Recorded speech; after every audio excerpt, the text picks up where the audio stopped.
Tag TV and Tag Radio be seen and heard by both technology users and technology producers throughout the state of Georgia and around the world. Low cost, big benefits, powerhouse online branded video and audio has arrived. Tag TV, Tag Radio, there's a lot more to know. This edition of Tech Talk is brought to you by Globalspeak.com, new media consultants, corporate video and audio communications, video and audio production and distribution, live and virtual event production. Tag TV and Tag Radio is a service of Globalspeak.com, creatively delivering powerful marketing, video, and audio solutions. The paradigm shift of how work gets done and who's doing the work has dramatically changed.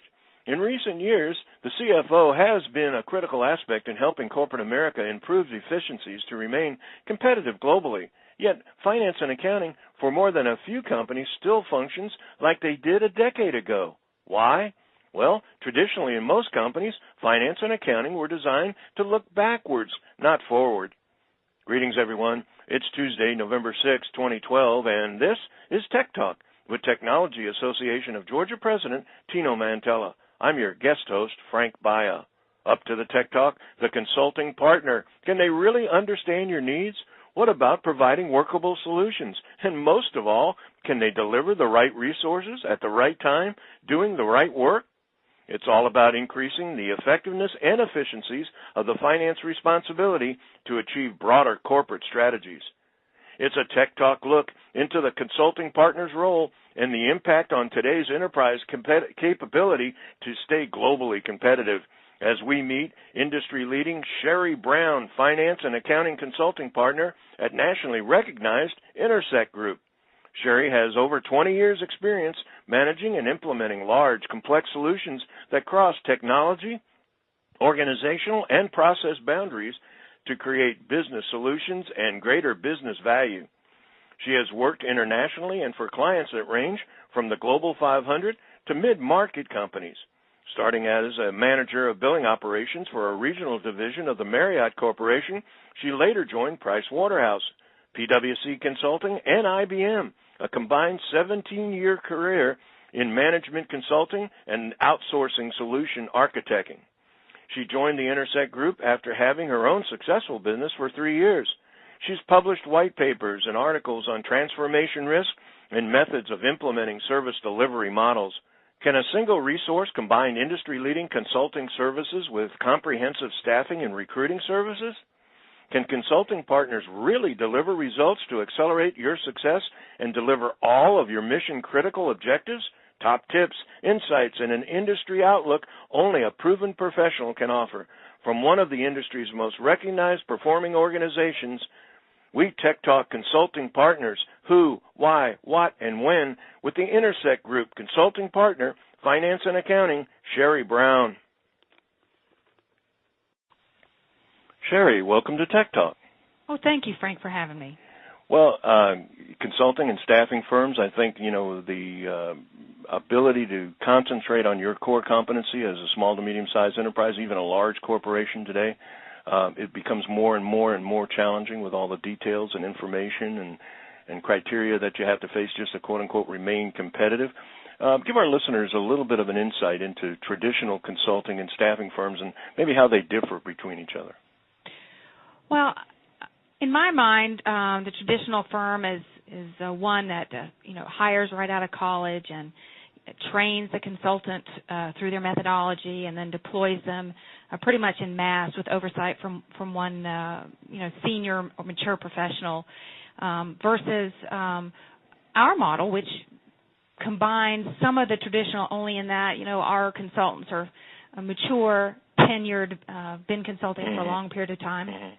And leverage our staffing arm, which has the ability to find and staff resources and recruit direct hire and the like. So they have a great reach where their traditional consulting firm does not have typically a staffing and recruiting arm. So in that way, it gives us a little bit of an edge when our clients are asking to help solve their problems and a particular expertise is required. We have a better reach at getting what that might be to help solve their problem. So again, you're more or less almost speaking to an equal in terms of experience and background, and not necessarily someone that's carrying the message back to someone to get an answer. They're able to kind of they say get into the granular, kind of mine the problem and mine the solution while they're meeting with you face to face. That's right. Okay. That's right. Well, let's talk a little bit about the role from a client's that you service perspective. And when we talk specifically about finance and accounting, let's talk about as a consulting partner, how does that work? What's the role that you play with your clients, and what is the industry role as far as what consultants would normally do in that kind of relationship? Well, my role at the Intersect group is to build out our finance accounting consulting practice. And by that I mean we help our clients solve their business problems by leveraging our delivery model, our staffing model to the extent that that's appropriate.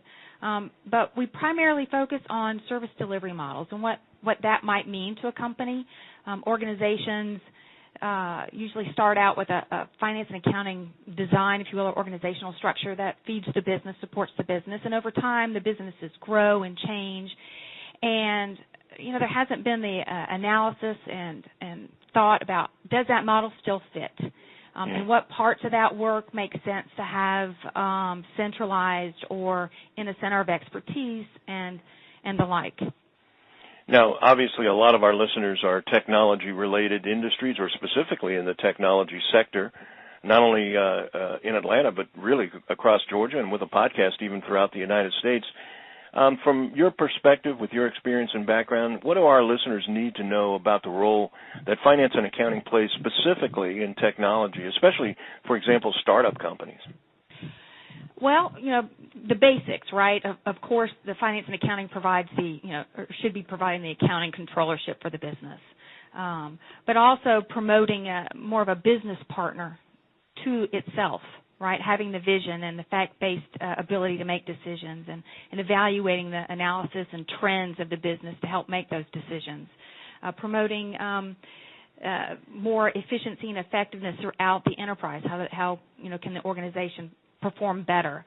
Less on transaction and more on business partnering. Know when to build, buy, or rent finance and accounting services for itself. And what they're modeled today in a startup is going to be very different, recognizing it's going to be very different from today to when they grow and are achieving their business objectives. So there'll be periodic times that it makes sense to take another look at what that model is and how best should it serve the business.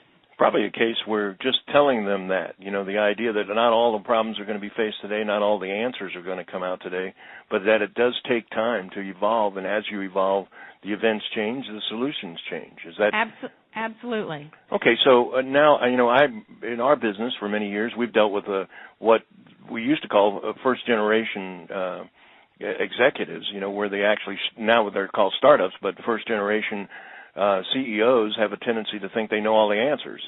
How challenging is it for you in terms of dealing with, I guess trust plays a huge part, certainly performance of the past record and the reputation that certainly someone like the Intersect Group brings to the table, but when should a first generation or a startup company or anyone who has never used a consulting partner before, when should they consider bringing on a consultant or a recruiter?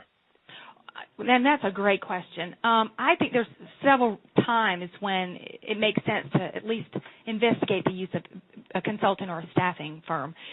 Clearly on the staffing side, if you've got a one-time, issue with respect to maybe you're implementing some new technology or tool enablement and you don't have the resources, or you're going through some seasonality and you need just arms and legs, staffing is perfect for that.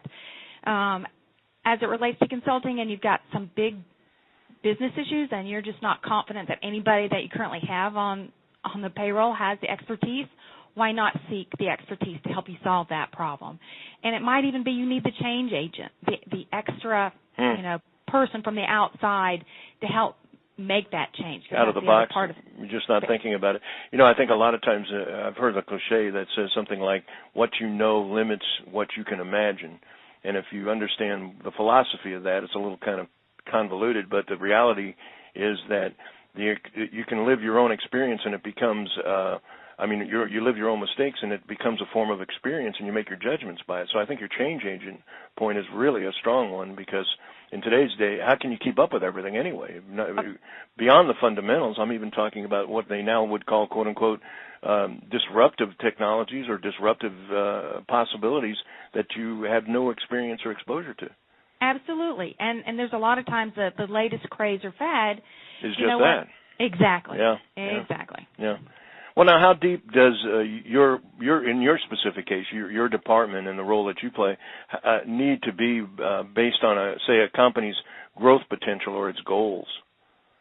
I'm not sure I understand your question. Well, when you're laying out your early levels of strategies and the services that you're providing, how much do you need to get into what the company's potential is and what the company's goals are? Potential meaning, say, for example, in an analysis of market competitiveness and any type of situation analysis, I'm going to think, or something that you may term differently, and then establishing what the goals might be, the realistic objectives of that company based on its current conditions and the marketplace, be able to anticipate. Well, if I understand correctly, I think, to provide a solution, a good solution, a best fit solution to the organization, those things come into play tremendously. Is it a company that's looking to expand, geographically, be it North America or the globe? Are they looking to grow vis-a-vis acquisitions, mergers and acquisitions? I mean, they all have some element of impact on what the finance and accounting organization needs to look like over time, or should be in a position to support vis-a-vis channels, be it shared services or automation or the like. Well, one of the things that I've, in reviewing some of the background information on the Intersect group, I saw that the offerings that you have, one of them focuses on something you call lean finance capabilities. What does that mean? Well, lean is one of the, there's several techniques in terms of performance improvement. Lean's one of the methodologies similar to Six Sigma. But the basis of looking at how you do work, the performance of that work, comparing to leading practice or best practice performance metrics, and attempting to. Didn't mean to disrupt your thought, but I'm impressed with the idea that. Wow, got me there. The wow is coming from a first-generation entrepreneur who wouldn't understand that you could even have that kind of a problem to solve. So the fact that you present that as a capability is pretty awesome. That's all. Well, yes, it's the opportunity to take a look at what you're doing. And again, if you've been doing it forever, you don't know what you don't know. Yeah. And where can we make improvements? And sometimes, some of it's easy and simple, and others, organizations, most of them haven't really thought sometimes about it because they've been too busy doing the work. Okay, one of the questions I love to ask some of our guests is, what is it going to look like in 5 years or 10 years from now? And, of course, anymore, you can't even relate to 6 months or 5 months or 7 months in terms of how dramatic the market can change.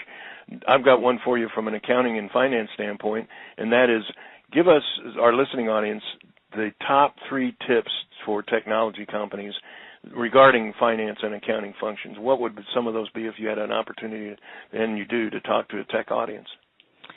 Well, one is, I would say that I think first and foremost is recognize that the employee, the type of employee or the way we think of it today is changing, and we're going to see that happen over time. Less permanent and more, sort of on-demand type employee. I actually heard someone talk about work versus jobs, that you'll be almost like a contracted relationship, the way that you might hire what would have been a temporary staffer. It's almost the way that a lot of work, quote-unquote, will be done rather than what we were calling traditional job. That's right, and we're seeing that from our staffing side of our organization, more and more of that. Secondly, I think the notion of finance really needs to think of themselves more as a strategic business partner to the business, recognizing it's not just about counting the beans, if you will. And then lastly, that delivery model that we talked about before. It's not going to stay the same, and it should change. And knowing when to buy, and knowing when to build, and knowing when to rent over time, I think those are the 3 big things I would. Well, I think that, those are, they kind of like cocoon, you never get old, you never get sick, and you never die. It would be great if we could find all of the solutions to every one of those problems, and it sounds to me like one of the beginning places to start if you're a first-generation entrepreneur, top CEO or CFO in a medium to large-size company. What's your focus, medium to large or small to medium or across the entire spectrum? Well, we do work across the spectrum, but we do primarily focus in the medium. In the medium? Small to medium, yeah. Where I was headed is that to go in it alone is just simply not smart. It's not a competitive posture to be in today's environment with all the dynamics. And having a partner and having a trusted friend that you can work with that obviously has the knowledge and experience that you don't and maybe even brings to the table. I love that change agent aspect of it. I know that's probably not a big aha to you, Cheri, but I think to most entrepreneurs, we think we know the box we are in and we're trying to deal with the realities within those boxes, and somebody comes along and goes, did you look at it this way? And all of a sudden, in fact, probably if there's anything, I think I've said it 100 times myself, and that is I don't mind making the decision. I just want to know what my options are. Exactly. And what I don't want to know is the option after I've made the decision. I want to know it before. Well, Cheri, I know you're busy. Thank you so much for taking time out of your busy schedule to join us for a few minutes today on Tech Talk. Well, thank you very much for having me. Enjoy the program.